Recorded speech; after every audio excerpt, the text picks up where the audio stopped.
పెట్లందు పోషకాల పెట్లు వేరయ్యా? పూర్తి వివరాలకు చదవండి రేపటి సాక్షి దినపత్రిక.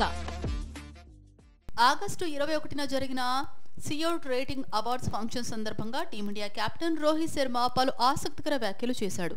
టీ20 వరల్డ్ కప్ గెలవడానికి జైషా, అజిత్ అగార్కర్, రాహుల్ ద్రవిడ్ చాలా తోడ్పడ్డారని అన్నాడు. ఈ ముగ్గురిని మూల స్తంభాలతో పోల్చాడు. జట్టు మొత్తాన్ని ఏకతాటిపైకి తెచ్చి సత్ఫలితాలు సాధించేందుకు ఈ 3 స్తంభాలు తోడ్పడ్డాయని తెలిపాడు.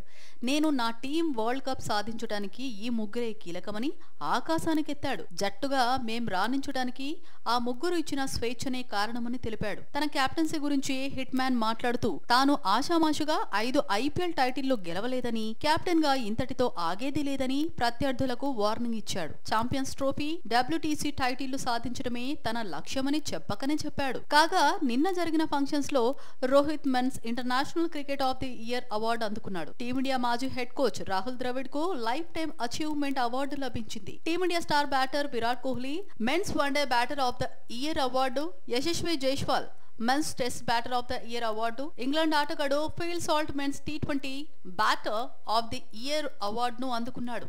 బౌలర్ల విషయానికి వస్తే Mohammed Shami men's one day bowler of the year award, Ravichandran Ashwin men's test bowler of the year award, అలాగే Tim Southee men's T20 bowler of the year అవార్డులు అందుకున్నారు.